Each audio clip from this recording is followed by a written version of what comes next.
आएको आज झन्डै धेरै वर्ष भइसक्यो 2039 सालबाट चाहिँ विधिवत मगर सङ्घले दर्ता पाएर 252 दर्ता नम्बर पाएको हो र संस्थापक अध्यक्ष एम बहादुर पुन मगर पनि मगर सङ्घको बारेमा कुद्दै कराउँदा माग्दै चाहिँ बितेर जानुभयो। त्यसको पछाडि थुप्रै हाम्रो चाहिँ कविराज पुन मगरहरू गोरेबहादुर खपाङ्गी सरहरूले पनि यो आवाज नउठाएको होइन, उठाउँदै आयो, माग्दै आयो। कति माग्ने? मेरो भनाइ यहाँहरू भन्दा अलिकति फरक हुन सक्छ, तर सत्य कुरा तितो हुन्छ, तर तितो नै हुन्छ। दबाई तितो नै हुन्छ। तपाईहरुले दबाई तितो नै हुन्छ, तर खानु भएन भने तपाई फेरि लिएको पनि हुँदैन। त्यसकारणले हामीले माग्दै आयौँ, अहिलेसम्म माग्दै आयौँ। हाम्रो चाड पर्व वेशभूषालाई मान्यता गरिदिनुहोस्। हाम्रो छैन होइन परम्परा रीतिरिवाज के हो, हाम्रो मगरहरूको त फरकै छ त। अनि योलाई चाहिँ राष्ट्रले किन हेर्दैन भनेर माग्दै आयौँ। तर अलिअलि फालेको चाहिँ गर्छ, तर कुकुरलाई कोल्लो दिइन्छ, भुक्छ कोल्लो दिइन्छ, खान्छ, ढुक्कै हुन्छ, तर उसको चाहिने सम्पन्न त हुँदैन। त्यस कारणले मेरो भनाइ के हो भने तपाईँ हामीले नमाग्ने भनेको होइन, हामीभन्दा माथि सरकार छ। सरकार भनेको तपाईँ हाम्रो सबैको साझाको सरकार हो, नेपाली जनताको सरकार हो। तपाईँ हामीले भोट दिएर पठाएको सरकार हो, पालो पालो जान्छन् होइन।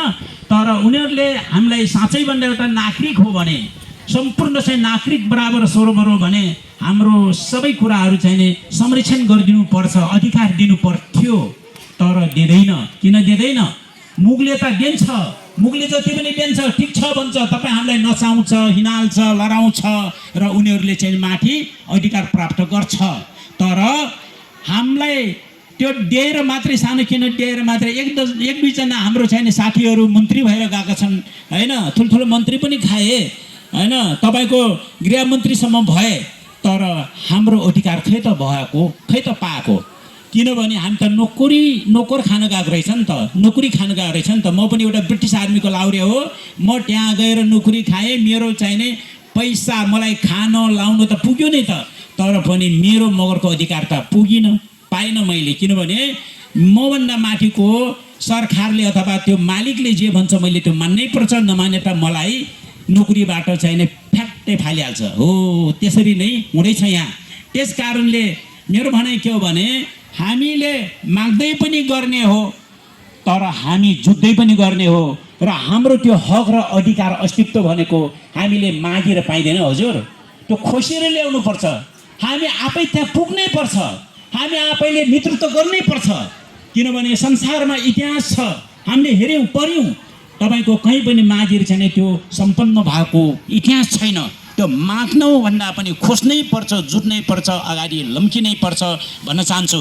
किनभने हामी अहिले हामी अस्तित्वविहीन छौँ। अस्तित्वविहीन भनेको के हो भन्दाखेरिमा जरा बिनाका रुख हो। लिपि हरायो भने भाषा हराउँछ, भाषा हरायो भने इतिहास हराउँछ। हाम्रो लिपि हरायो, इतिहास हरायो, भाषा हराएको कारणले नै तपाईँ हामीहरू यहाँ पढ्यौँ, लेख्यौँ। हाम्रो चाहिँ भाइ बहिनीहरू चाहिँ डबल पिएचडी पनि गरेका छन्, तर खै त मगरको बारेमा गरेछ, मगरको बारेमा लेख्यो, पढ्यो। मगरको राजा को थियो, मगरको लिपि के थियो? हिजो हाम्रो चाहिँ मगरको राजा थियो भनेर मुगले मात्रै कराइरहने, तर मगरको राजा थियो भने जनता पनि थियो, भाषा पनि थियो, लिपि पनि थियो, त उसको चाहिँ नयाँ वर्ष पनि थियो होला नि त। तर खै त उसो नयाँ वर्ष अहिलेसम्म नेपाल मगर सङ्घले अहिलेदेखि कराएको होइन, 2039 सालबाट अहिलेसम्म कराउँदै जाँदा मगरहरूले चाहिँ हाम्रो नयाँ वर्ष यो हो भनेर चाहिँ काम गर्न नसक्नुको अर्थ हामी नोकर छौँ। नोकर मालिकले जे भन्छ त्यो मान्दै परिरहेको छ यहाँ। त्यसैले हामी अब चाहिँ मालिक बन्ने कोसिस गर्नुपर्छ, गर्नै पर्छ। र हिजो त 104 वर्षसम्म हामीले पढ्न दिएन, लेख्न दिएन। त्यसैले गर्दाखेरि एक लौटी, एक भाषा, एक धर्म, एक नीति, एक लिपि भएको कारणले हामीले बोल्न पाइनौँ। अहिले त लोकतन्त्र आएको छ, लोकतन्त्र धर्मनिरपेक्ष प्रान्तीय संहिता आएको छ। लोकतन्त्रभित्रमा आफ्नो सबै अधिकारहरू चाहिँ प्राप्त गर्न पाइन्छ। र नै हाम्रो चाहिँ छोरानाती पढे लेखेका छन्, अहिले त पढेको छन्, धेरै पढेका छन्, डबल पिएचडी पनि गरिसकेका छन्। त्यसैले गर्दाखेरि अब हामीले चाहिँ मालिक चिनौँ, बाटो पनि चिनौँ, अगाडि लम्कौँ र हाम्रो अधिकार हामीले नै प्राप्त गर्नुपर्छ भन्ने कुरा हो। किनभने अस्तित्वविहीन भयो भने जरा बिनाका रुख हो, जरा बिनाका रुख भयो भने आज पनि ढल्न सक्छ, भोलि पनि ढल्न सक्छ। त्यसैले गर्दाखेरि म यहाँ भाइ बहिनीहरूलाई के भन्न चाहन्छु भने तपाईहरू धेरै पढ्नु भएको होला, किनभने यो उदाहरणको लागि हो। मैले मेरो छोराहरू सबैले डिग्री गरेका छ, मेरो छोरी डक्टर पनि छ, तर मैले मेरो चाहिँ हाम्रो चाहिँ राजा मगरको राजा कहाँ थिए, कहिलेसम्म थिए, उनीहरूको भाषा के थियो, इतिहास के हो भन्दाखेरि मैले पढ्न पाइनँ ड्याडी, मैले चाहिँ मगरको बारेमा लेख्न पाइनँ ड्याडी, मैले त्यत्रो पढेँ तर मैले चाहिँ मगरको बारेमा केही पनि पढिनँ भनेर भन्नुहुन्छ। हो, यहाँहरू त्यस्तो भयो होला। त्यसैले गर्दाखेरि अब तपाईँ हामीले चाहिँ यो अहिले वेशभूषा बचाउँ अथवा यो चाहिँ चाडपर्व बचाउनुपर्छ, हामी चाहिँ जुट्नुपर्छ मात्र भनेर भएन कि अब यो लेख्नुपर्छ। अब मेरो यहाँ भाइ बहिनीलाई भन्न चाहन्छु, तपाईँहरूले अब चाहिँ लेख्नुपर्छ, हाम्रो वेशभूषा यो रहेछ भनेर लेख्नु होला। तपाईँहरूले अब यो चाहिँ चाडपर्व यो रहेछ भनेर लेख्नु होला। भूम्या भनेको चाहिँ नाम भुइँ माने नै, भूमे भुइँ माने नै नाम हो, नामका नाम चुङ भनेर भनिन्छ। अनि चुङ माने बस्ती हो। हाम्रो पुर्खाहरूले नामचुङ पूजा भनेर भन्नुहुन्थ्यो। अनि त्यो भनेको के हो भन्दाखेरिमा प्रथम चाहिँ भुइँमा बस्दाखेरिको चाहिँ नि बस्तीले गर्ने पूजा हो भनेर चाहिँ मेरो पुर्खाले, मेरो बाजेले आजभन्दा 55 वर्ष अगाडि मलाई भन्नुभएको थियो। त्यसैले गर्दाखेरि हामी चाहिँ यो भूमि पूजा भनेको उभ्यौली पूजा पनि भनिन्छ।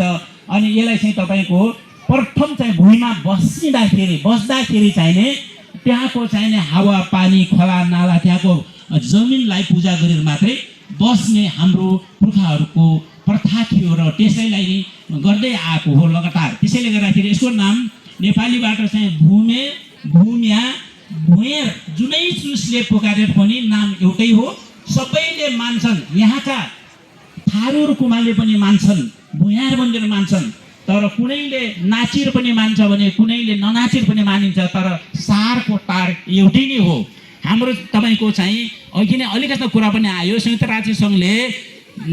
राष्ट्र सङ्घले हामीलाई कोट गरेको चाहिँ नि इन्डिजिनियस पिपल अफ नेपाल मध्येमा 59वटा समुदायहरू मध्येमा मूलवासीहरू भनिन्छ होइन। यहाँ सरकारले आदिवासी जनजाति भनेर 59 समूहलाई कोट गरेको छ, तर हाम्रो भाषामा त्यो मूलवासी भूमिपुत्रहरू हौँ र अन्तर्राष्ट्रियले पनि इन्डिजिनियस पिपल अफ नेपाल भनेर हामीलाई कोट गरेको छ। र यिनीहरूले जब आफ्नो भुइँमा प्रथम छुँदाखेरिमा प्रथम बस्दाखेरिमा पूजाको भूमि प्रकृति आफ्नो चाहिँ पुर्खाहरूसँग जोडिएको पूजा हो, पूजक हो भनेर हामीले चाहिँ यो बुझ्नुपर्ने हुन्छ। र अनि यसरी नै अगाडि बढ्दै जाँदाखेरि योलाई चाहिँ नि नेपाल सरकारले हेर्नुपर्ने हो, तर किन हेर्दैन भनेर उदाहरण त हाम्रो अगाडि यहाँ छ। तपाईँको प्रथम शहीद लखन थापा मगर नेपालको संयुक्त नेपालीको लागि लडेर चाहिँ उहाँले आहुति आफ्नो चाहिँ तपाईँको चाहिँ बलिदान गर्नुभयो, मर्नु पर्यो, तर प्रथम शहीद भनेर घोषित गरे, तर चाहिँ मान्ने बेलामा सरकारले मान्दैन। हाम्रो मगरको पिया जस्तो बनाइदिएको छ, हामीले मात्रै मान्छौँ होइन, तर सरकार किन मान्दैन भनेपछि उदाहरण त्यही छ। र हाम्रो चाडपर्वको लागि उसले पैसा दिन्छ, उसले मान्यता दिन्छ, दिँदैन। त्यसले गर्दाखेरि देला आशा गरौँ तर भर नपरौँ, देला नै भनेर भर पर्नु हुँदैन। तपाईँ हामी जुटौँ, हामी चाहिँ हाम्रो नेता आफै चुनौँ। अब हामी चाहिँ देश हाँक्ने भइसकेको छ, हाम्रो छोरानानी पढे लेखेका छन्, अब देश हामी हाँक्नुपर्छ। 39वटा प्रधानमन्त्री भएको खै हाम्रो मगर भएको कहीँ छ? अब हुनुपर्छ, मगर पनि प्रधानमन्त्री हुनुपर्छ, राष्ट्रपति हुनुपर्छ, बल्ल हाम्रो यो चाडपर्व वेशभूषालाई राष्ट्रिय स्तरमा मान्यता हुन्छ। धन्यवाद।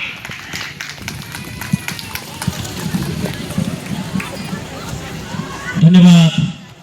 नेपाल मगर सङ्घका पूर्व केन्द्रीय सदस्यज्यू, उहाँले अत्यन्तै मार्मिक एवं सान्दर्भिक भनाइ राखेर हाम्रो माझ बिदा भइसक्नु भएको छ।